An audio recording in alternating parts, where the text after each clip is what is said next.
আসসালামু আলাইকুম সুপ্রিয় দর্শক, আশা করি সবাই খুব ভালো আছেন। আমি ভালো নেই, কারণ আমার মনটা খুব খারাপ। আমার ইমিডিয়েট ছোটো বোন শাম্মী একটু অসুস্থ। কিছুদিন আগে ওর গোল্ড ব্লাডার অপারেশন করা হয়েছিল। অপারেশন সাকসেসফুল হয়েছিল এবং সুস্থ হয়ে গিয়েছিল। আবার হঠাৎ করে একটু অসুস্থ হওয়ায় তাকে ময়মনসিংহ একটা প্রাইভেট ক্লিনিকে ভর্তি করা হয়েছে। এখন মোটামুটি ভালো আছে। তারপরও আপনারা দোয়া করবেন সেজন্য তাড়াতাড়ি ভালো হয়ে যায়। অসুস্থতা সবই আল্লাহর নিয়ামত। আল্লাহ কখন কাকে অসুস্থতা দান করে, আল্লাহ অসুস্থতা দান করে মানুষকে পরীক্ষা করে। তারপরেও আমাদের জীবনে চলার জন্য খাওয়া দাওয়া সব কিছু করতে হয়।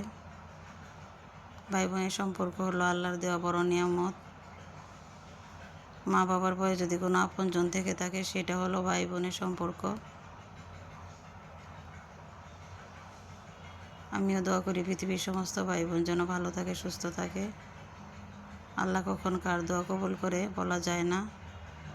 আপনারা দোয়া করবেন আমার বোন যেন খুব তাড়াতাড়ি সুস্থ হয়ে যায় এবং আগের মতো হাসি খুশি থাকে, ভালো থাকে। আল্লাহ হাফিজ।